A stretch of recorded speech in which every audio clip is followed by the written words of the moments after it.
It is May 17th. Welcome. I'm Sheldon McLeod. This is Thinking Out Loud, presented to you by SaltWire. And when we talk about representation, we talk about diversity, we talk about acceptance, we talk about, in some ways, one of the things that I kind of landed on a few years ago is if you can't be an advocate, why would you want to be an adversary? If things in your life are not affected by what other people do, why should you care? And what is very telling is today happens to be, well, International Day Against Homophobia, Transphobia and Biphobia. This was an article that was written about the event in Cape Breton.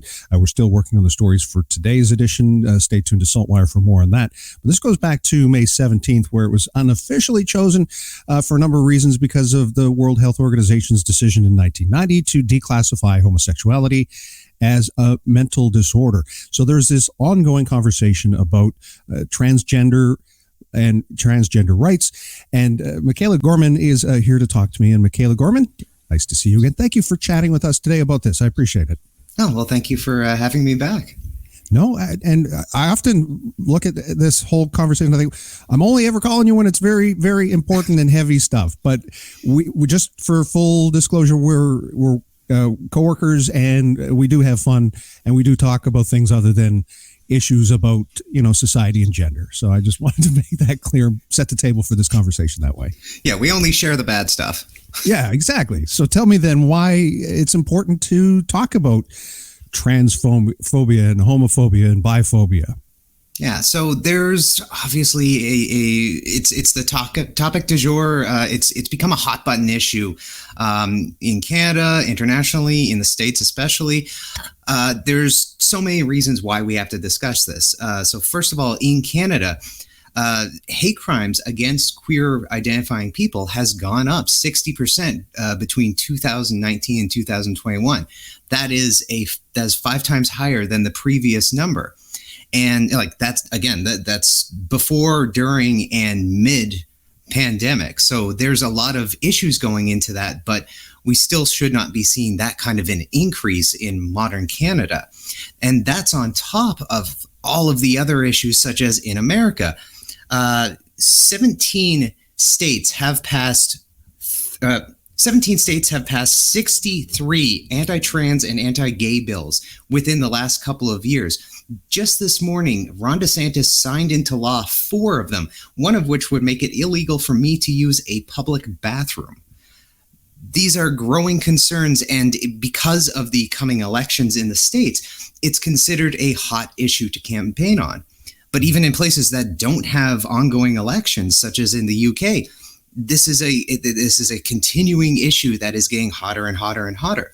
The UN recently visited and reported on the increase in queerphobic behavior, and especially transphobia in the UK, and they found that the UK's own Human Rights and Equities Commission had actually made the decision not based on scientific or legal principles, but based because they purely had a prejudice at the top level of that organization against trans people, to remove the rights of trans people and to say distinctly, trans and cis women are not the same. When the UN asked them about that, they said, we have no actual data. We have no legal standing for that. We just wanted it that way. And this is what we're facing increasingly, including here. Now, there's not so much the legislative issues in Nova Scotia at the moment, and fewer in Canada. But even just yesterday, New Brunswick Premier Blaine Higgs gave a press conference in which he repeated juvenile bigotry. Like, this is stuff that isn't even right-wing talking points necessarily anymore. Talking about how, like, he wasn't sure if being queer was something someone was just born with, and that got dropped by pretty much all of the conservative media punditry over a decade ago. These are hates and bigotries and prejudices that just keep coming back.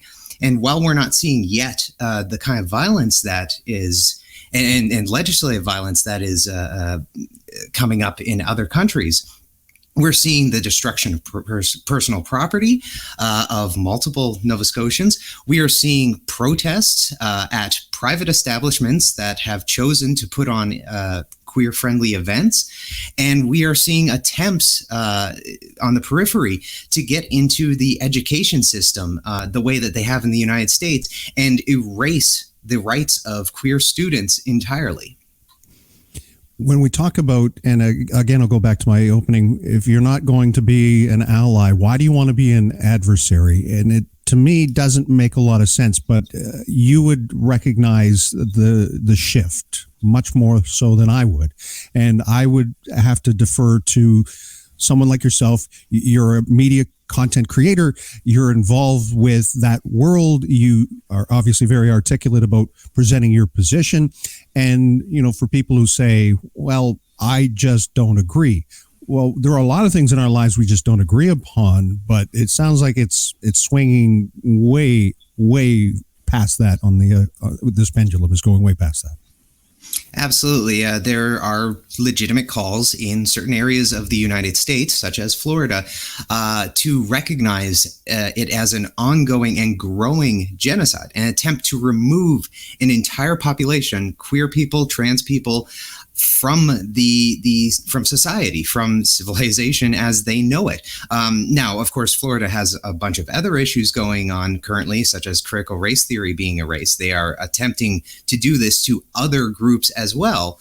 But it's a very hot button issue that you can easily press for people who are still upset over a variety of things in society, be it the COVID restrictions that semi still remain, and of course ongoing issues with COVID and healthcare, or even just the price of food. I saw someone on the internet, on Twitter yesterday, just comment. It was a first name, bunch of numbers kind of account, and they commented that directly because of the expansion of trans rights, my food is now more expensive, and I truly don't understand that kind of logic. But we're not really actually talking about logic. We're talking about raw emotion. And when you have a target that people tell you is acceptable to attack, all of that just flows in. There's no logic or reason behind any of it. It's pure just, I need someone to be angry at because civilization is not going the way I expected when I was a kid. Society is facing issues that I expected would have been fixed, or even I myself cannot afford this thing I need or feel like I want. And now I feel like something has been taken away from me. And in an age where increasingly we're kind of in a panopticon of our own making, where everything you do, every good or bad decision you make is reflected and repeated and recorded. A lot of people have simply doubled down and said, well, then screw it. I'm not putting in the effort to be a good person, a better person. It's just so much easier to be angry.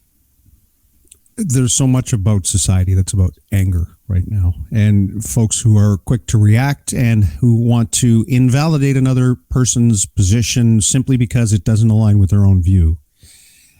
And on a day where we're supposed to recognize transphobia, biphobia exists, how do we change the channel? How do we have the conversation? What is it that needs to be said? Or does it just perhaps not? It's more important just to show that I'm an ally, that I support you, that everybody else who wants to be hateful can just, well, leave the party. They don't.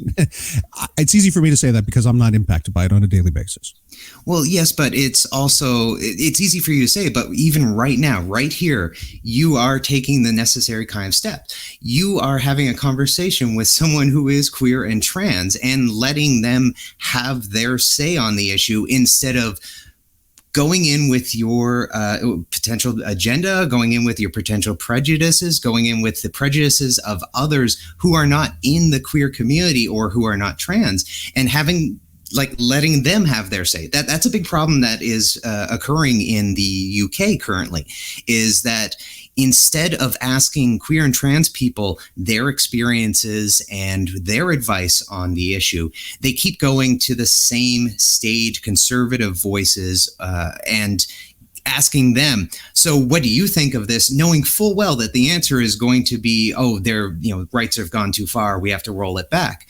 By allowing queer and trans people to have a voice, to say, well, here's the problem, here's what we need. That's the next step. That is how you push that forward. And then by celebrating that, one instance would be on June 3rd at the King's Arm Pubs in Kentville. There is going to be, well, it started as just a drag event. Now, this is a private bar, to be very clear. Yes, kids are allowed into it, obviously, just like any restaurant/bar in the province.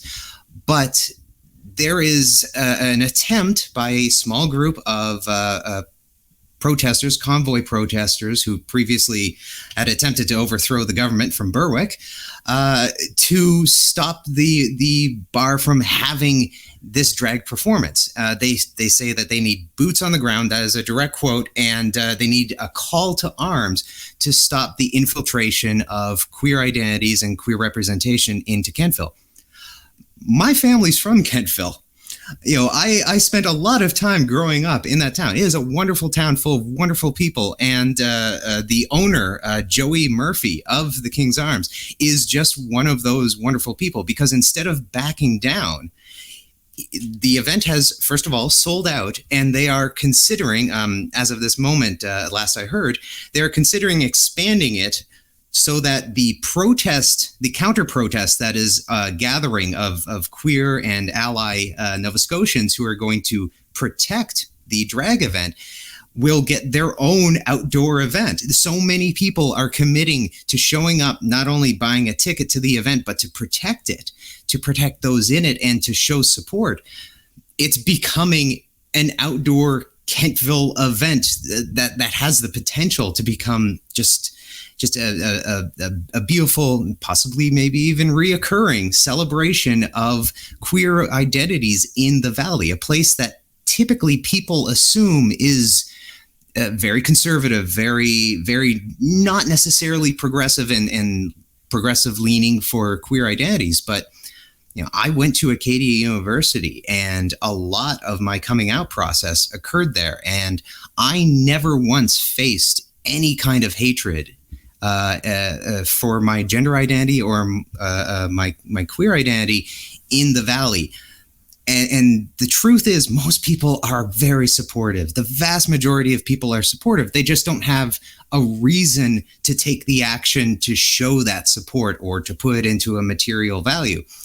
This is a great example of just one little thing you can do. It's an event. Come have some fun.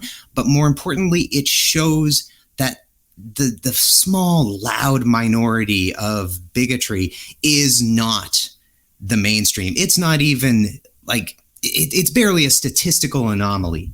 There's so few people who just need to hate someone for who they are. And so coming out, showing up, and just letting queer people and trans people have that voice and know that they are safe having it, that's all it takes. I saw that post this morning, and I went to the owner's the page for their business on Facebook, and there was a statement that said, "It's going ahead. I'm not going to make any more comment than I have the full confidence that people will join me in supporting this community, full stop." And I think that's what you're talking about here, is about how the support can sometimes even grow because of the small minority who want to push back. So it sounds like this is morphing into something that transcends even some of that really wild language that has nothing to do with these people other than they don't like it, which why would you want to anyway? I think you articulated that much better than I had. So thank you for that. And you know, the province is recognizing this day today. There's a flag raising. There will be events taking place in a lot of communities, and I think in a lot of ways this is going to help as we have these young kids, you know, people who are growing up without maybe a role model or someone in their community where they can ask questions, where they can get answers, and know that it's a safe space to do that. So I think it's all, you know, part of this bigger conversation about, you know, representation and the advocacy work that people like Mikaela, that people in community and their supporters and their allies are working towards. Anything else that we should talk about? Because I think you've covered this fantastically. I I'm remiss to often praise a conservative premier. I don't have a lot of things that I agree with Tim Houston on, but that he has distinctly always come out and said he is on the side of queer Nova Scotians, even if they're not necessarily on his side. That's really refreshing, especially with like Blaine Higgs right next door saying the exact opposite. And he hasn't put out a statement at all today, one way or another. There's always more that can be done. I know that Gender Affirming Canada Nova Scotia has some policies before him that they would love to see acted on. I know that Nova Scotia Rainbow Action Project, Pride Halifax, and so many more organizations have plans and ideas that they would love to be listened to. But I have to accept that and acknowledge that he is doing a far better job than the majority of people when it comes to at least just being aware that, even if you can't get votes necessarily out of the queer community very easily because of the history of his party and because of the identity typically of it, that he has not capitalized on easy hate is really very refreshing.